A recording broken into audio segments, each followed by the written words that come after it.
Page ಇದೆ. So ಅದರಲ್ಲಿ ಏನಂತ ಹೇಳಿದರೆ, because there are few grounds which we have mentioned in the divorce petition. One is adultery, where she is having an affair with other men, then ill treatment, then also insulting, then taking advantage of the family name and thereby trying to make money out of it. Various other grounds we have mentioned it in detail, and I will be sharing you the copy of the petition in detail.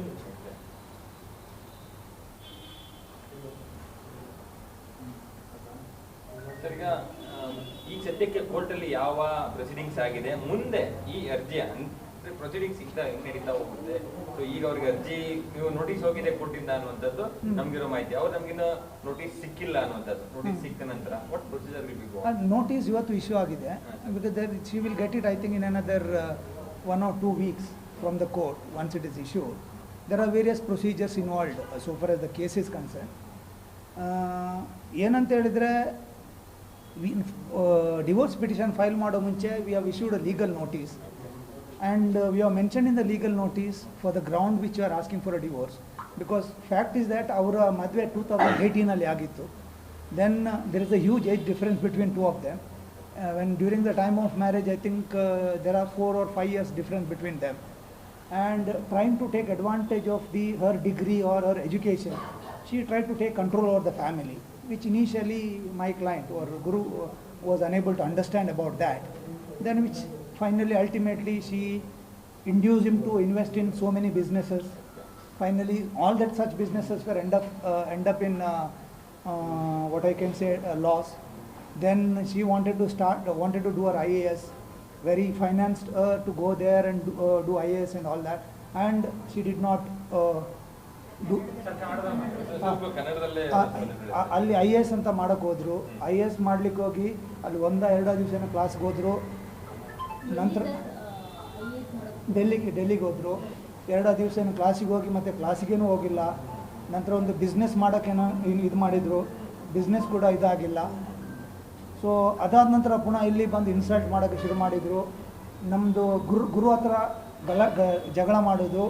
ಜಗಳ ಮಾಡಿಕೊಂಡು ಅವನದೊಂದು boy friend ಇದ್ದಾರೆ, ಯಾರಪ್ಪ ಅವನು ಭೈರಪ್ಪ ಅಲ್ಲ ಭೈರಪ್ಪ ತಂದೆ. There is a boyfriend by name, I forgot his name. Anyways I share the draft petition ಅಂತ share ಮಾಡ್ತೀನಿ. ಅವನ ಮನೇಲಿ ಹೋಗಿ ನಿಲ್ಲೋದು, ರಾತ್ರಿ ಬೆಳಿಗ್ಗೆ ಎತ್ಕೊಂಡು ಬರುವುದು. ಬೆಂಗಳೂರಿನಲ್ಲೇ. Radhayya, his name is Radhayya. Sorry, Radhayya ಹುಡುಗ ರಾಧಯ್ಯ ಇಲ್ಲಿಗಲ್ ರಿಲೇಷನ್ಶಿಪ್ ಇತ್ತು, including other boy. Then she was talking, before getting married to my client, ಅವರಿಗೊಂದು ಏನೋ ಬಿಸ್ನೆಸ್ ಇದು KSDTಯಲ್ಲಿ HR ಆಗಿದ್ರು. ಅಲ್ಲಿ ಒಂದು ರಿಲೇಷನ್ಶಿಪ್ ಇದ್ದು.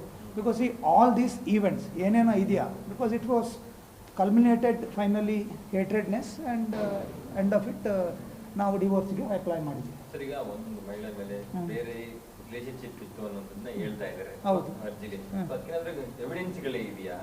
ಎವಿಡೆನ್ಸ್ ಅಲ್ಲ, ಏನಾಗುತ್ತೆ, ಪಿಟಿಷನ್ ಹಾಕುವಾಗ it is oath to oath. Because evidence ಅಂತ ಹೇಳಿದ್ರೆ ನಾನು ನೋಡಿಲ್ಲ, ನೀವು ನೋಡಿಲ್ಲ, ಯಾರು ನೋಡಲ್ಲ. ಅವಳು ಏನು ಇವನ ಹತ್ರ ಹೇಳಿದ್ದಾರೆ, ಇವ್ನು ನಮ್ಮ ಹತ್ರ ಹೇಳಿದ್ದೀನಿ. It is only on a ಓತ್.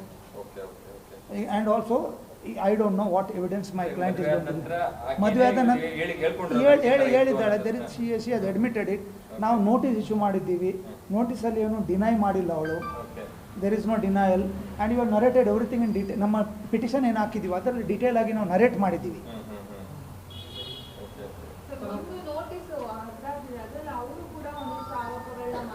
ಹೌದು, ಅವ್ರದ್ದು ಹೌದು.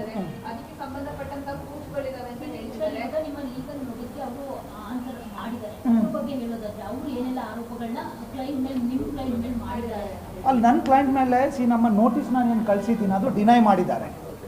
ಆರೋಪ ಏನಿದೆಯಾ ಅವ್ರದ್ದು ಒಂದೇ ಆರೋಪ ಏನಂತ ಹೇಳಿದ್ರೆ, ನನಗೆ ಎಕ್ಸ್ಟ್ರಾ ಮ್ಯಾರಿಟಲ್ ರಿಲೇಷನ್ಶಿಪ್ ಇದೆ ಅಂತೇಳಿ. One our co actor with her, because anyways I don't want to mention her name because I don't know, I have not seen it. ಆ ಕೋ ಆ್ಯಕ್ಟರ್ ಮೇಲೆ ಎಲಿಗೇಷನ್ ಮಾಡಿದ್ದಾರೆ, ನಿಮ್ಮ ಅಫೇರ್ ಇದೆ ಅಂತೇಳಿ. ಏನಂತ ಹೇಳಿದರೆ, ಇದು ಮೂವಿಯಲ್ಲಿ ಏನೋ ಪಿಕ್ಚರಲ್ಲಿ ಆದ ಫೋಟೋಸ್ ಎಲ್ಲ ತೆಗೆದು ಅದು ಬೇರೆಯವ್ರಿಗೆ ಸರ್ಕ್ಯುಲೇಟ್ ಮಾಡಿ ನಿಮ್ಮ ಹತ್ರ ಇಂಟಿಮೇಟ್ ರಿಲೇಷನ್ಶಿಪ್ ಇದೆ ಅಂತೇಳಿ ಜನರಿಗೆ ಮಿಸ್ಗೈಡ್ ಮಾಡೋಕ್ಕೆ ನೋಡ್ತಾ ಇದ್ದಾಳೆ. ಮತ್ತೆ ಮೆಂಟಲಿ ತೊಂದರೆ ಕೊಟ್ಟಿದ್ದಾರೆ, ಮತ್ತೆ ಎಲ್ಲ ರೀತಿಯ ತೊಂದರೆಗಳು ಕೊಟ್ಟಿದ್ದಾರೆ ಅನ್ನೋದು ಕೂಡ ಇದೆ. ಹೌದು ಮೆಂಟಲಿ ಏನು ನಾನು ಅವ್ರು ಕೊಟ್ಟದ ನಮ್ಗೆ ಕೊಟ್ಟದ ಇವ್ರಿಗೆ ಶ್ರೀದೇವಿ ಅವ್ರಿಗೆ ಇವ್ರು ತುಂಬ ಟಾರ್ಚರ್ ಮಾಡಿದ್ದಾರೆ ಅಂತ ಕೂಡ ಇದೆ. ಅದು ಟಾರ್ಚರ್ ಮಾಡಿದ್ದಾರೆ, which is not right, because she has to narrate what type of torture. Because academy start ಮಾಡಿದ್ದೆವು, ಡಾಕ್ಟರ್ ರಾಜ್ಕುಮಾರ್ ಅಕಾಡೆಮಿ ಅಂತೇಳಿ. ಅದರಲ್ಲಿ ಬಿಸ್ನೆಸ್ ಮಾಡುವಾಗ she wanted to come in as a partner, and there are more than around 3 crores rupees transfer from that academy to our account. ಅವ್ರ ಅಕೌಂಟಿಗೆ transfer ಆಗಿದೆ, ಅವರ personal ಅಕೌಂಟಿಗೆ ಹೋಗಿದೆ. ಆಲ್ಮೋಸ್ಟ್ ಮೋರ್ ದೆನ್ 3 ಕೋಟಿ ಅವರ ಪರ್ಸನಲ್ ಅಕೌಂಟಿಗೆ ಹೋಗಿದೆ. ಹೌದು, ಅಕಾಡೆಮಿಯಿಂದ ಹೋಗಿದೆ. ಅದಾದ ನಂತರ ಇನ್ನೊಂದು ಸ್ಟಾರ್ಟ್ ಮಾಡಿದ್ವಿ ಬಿಸ್ನೆಸ್, ರಾಜ್ಕುಮಾರ್ ಲರ್ನಿಂಗ್ ಆ್ಯಪ್ ಅಂತೇಳಿ. ಅದರಿಂದ ಕೂಡ ಇಲ್ಲಿಗಲಿ ಮನಿ ಅವ್ರ ಅಕೌಂಟಿಗೆ ಅವರು ಇದು ಮಾಡಿದ್ದಾರೆ. ಯಾವ ರೀತಿ ಮೆಂಟಲ್ ಹ್ಯಾರಾಸ್ಮೆಂಟ್ ಆಗ್ತದೆ ಅಂತ ನಮಗೆ ಗೊತ್ತಿಲ್ಲ. We are unable to understand. In fact ನಾನು ಡ್ರಾಫ್ಟ್ ನಿಮ್ಮ ಹತ್ರ ಶೇರ್ ಮಾಡ್ತೀನಿ. ಹೌ ವಿ ಆರ್ ಬೀಯಿಂಗ್, ನನ್ನ ಕ್ಲೈಂಟ್ ಹೇಗೆ ಮೆಂಟಲ್ ಹೆರಾಸ್ ಆದ, taking advantage of the family name, his image, ಎಲ್ಲ ಟೈಮಲ್ಲಿ ಥ್ರೆಟ್ ಮಾಡೋದು, ನಿನ್ನನ್ನು ಬಿಡಲ್ಲ, ನಾನು ಮೀಡಿಯಾಕ್ಕೆ ಹೋಗ್ತೀನಿ, ನಿನ್ನ ಮೇಲೆ ಸುಳ್ಳು ಕೇಸ್ ಹಾಕ್ತೀನಿ, ನಿನ್ನ ಮೇಲೆ ಸುಳ್ಳಲ್ಲ, ನಿನ್ನ ಮೇಲೆ ಕೇಸ್ ಹಾಕ್ತೀನಿ, I will bring you to the ನಿನಗೆ ದಾರಿಗೆ ತಂದುಬಿಡ್ತೀನಿ. ಈ ಥರ allegations from the day 1 of the marriage continue. And ಇಷ್ಟೆಲ್ಲ ಮನಿ ಆಲ್ಮೋಸ್ಟ್ ಅರೌಂಡ್ 20 ಸೈಟ್ ಮೈಸೂರಲ್ಲಿ ಪರ್ಚೇಸ್ ಮಾಡಿದ್ದಾರೆ. ಇದರಿಂದ ಅಕಾಡೆಮಿಯಿಂದ ಹೋದ ಮನೆಯಿಂದ 20 ಸೈಟ್ ಮೈಸೂರಲ್ಲಿ ಪರ್ಚೇಸ್ ಮಾಡಿದ್ದಾರೆ. ಒಂದು ಸೈಟ್, ಒಂದು ಅಪಾರ್ಟ್ಮೆಂಟ್ ಬೆಂಗಳೂರಲ್ಲಿ ಬುಕ್ ಮಾಡಿದ್ದಾರೆ.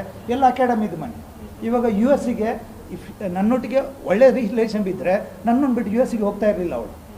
US ಗೆ 1 ವರ್ಷ ಮುಂಚೆ ಬಿಟ್ಟು ನನಗೆ ಸುಳ್ಳು ಹೇಳಿ US ಗೆ ಹೋಗಿ ಅಲ್ಲಿ ಎಜುಕೇಷನ್ ಮಾಡ್ತಾ ಇದ್ದಾರೆ.